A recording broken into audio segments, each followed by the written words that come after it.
And we're back again at Deuteronomy chapter 28, verse 14.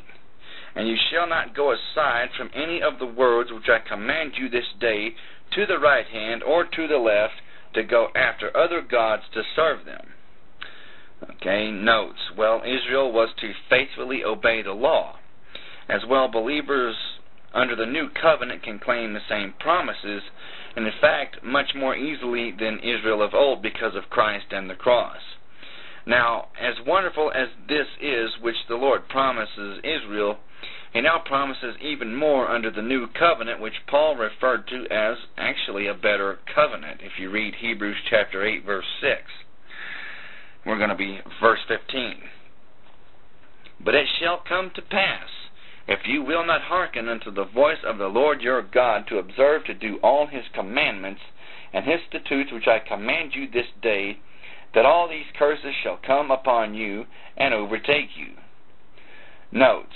Now, the curse thus appears as the exact counterpart of the blessing, and because of disobedience.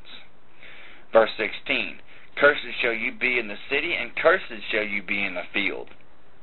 Cursed shall be your basket and your store. Notes. As the blessings were nationwide, the curses likewise shall be nationwide. And the storehouses are going to be empty. Okay, that's not good news. Verse 18. Cursed shall be the fruit of your body and the fruit of your land, the increase of your kind, and the flocks of your sheep. The children are, notes, the children are going to be sickly, and the herds will be few and thin. Okay? Every nation that forgets God is turned into a hell. Verse 19. Cursed shall you be when you come in, and cursed shall you be when you go out. Okay, notes. In other words, nothing that is done is going to stop what's going on until you get obedience. Verse 20.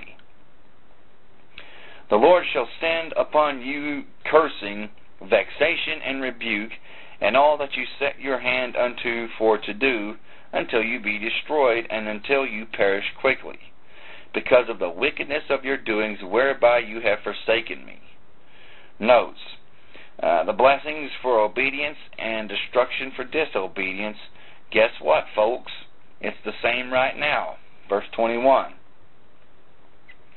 The Lord shall make the pestilence cleave unto you, until He has consumed you from off the land where you go to possess it. The Lord shall smite you with a consumption, and with a fever, and with an inflammation, and with an extreme burning, and with the sword, and with blasting, and with mildew, and they shall pursue you until you perish. Notes. Well, this is talking about a lot of diseases and such. And if the Lord be against us, who can actually be for us?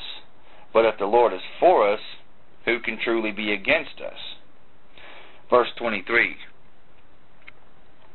And your heaven that is over your head shall be brass, and the earth that is under you shall be iron.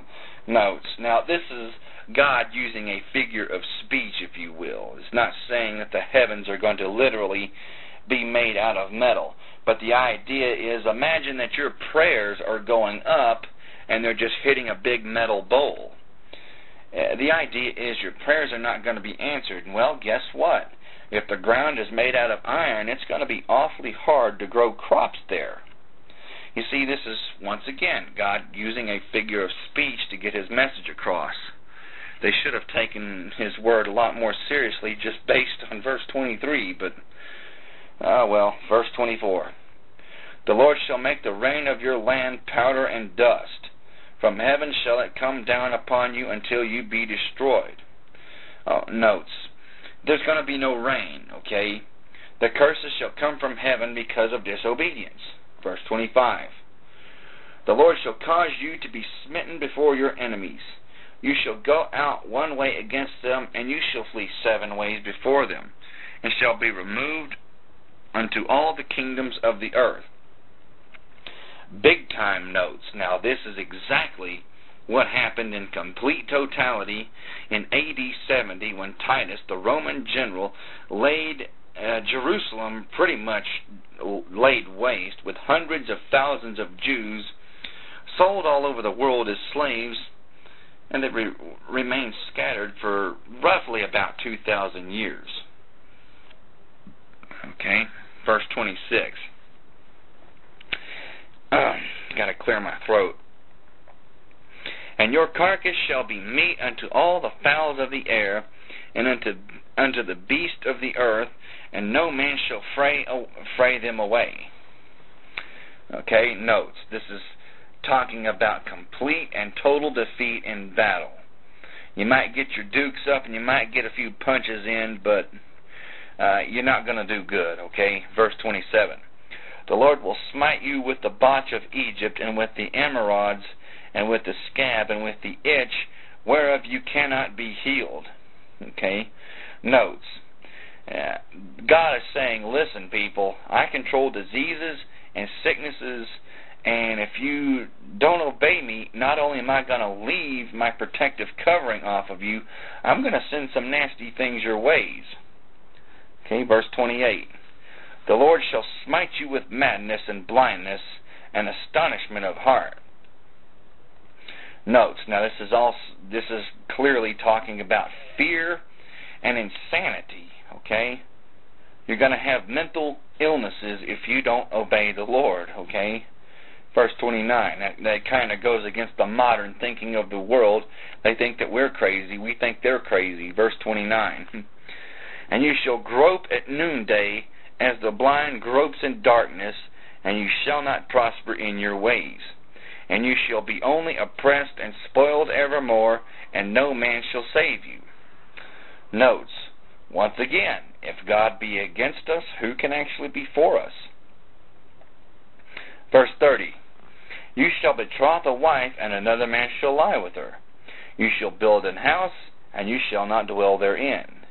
You shall plant a vineyard, and shall not gather the grapes thereof. Notes. Plans. The idea of this is that plans and labor are going to be totally in vain. They're not going to prosper. Okay. Verse 31.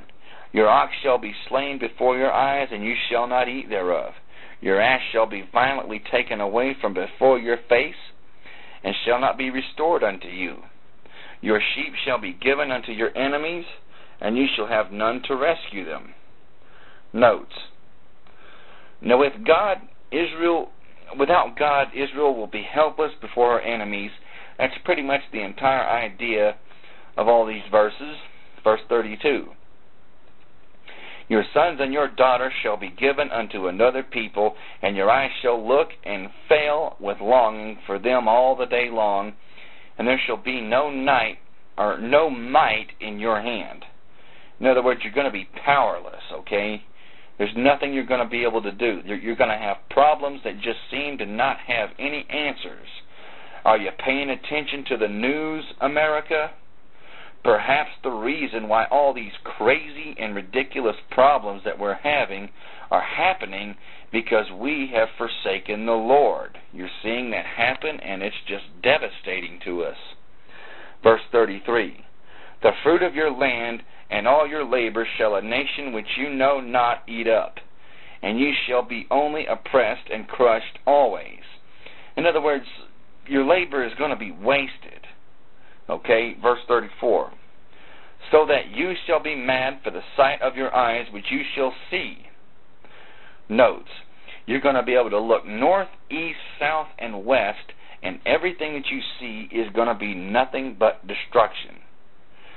The gates of America are burning down, my friends. Verse 35. The Lord shall smite you in the knees and in the legs with a sore botch that cannot be healed, from the sole of your foot unto the top of your head. Notes. Well, it's pretty obvious the Lord can heal, but He can also bring diseases as well. Perhaps maybe that's the reason America is swamped with all kinds of wild and incurable diseases. We've got more epidemics than ever. And we're going to have to pick up in Deuteronomy chapter 28, verse 36. Thank you very much.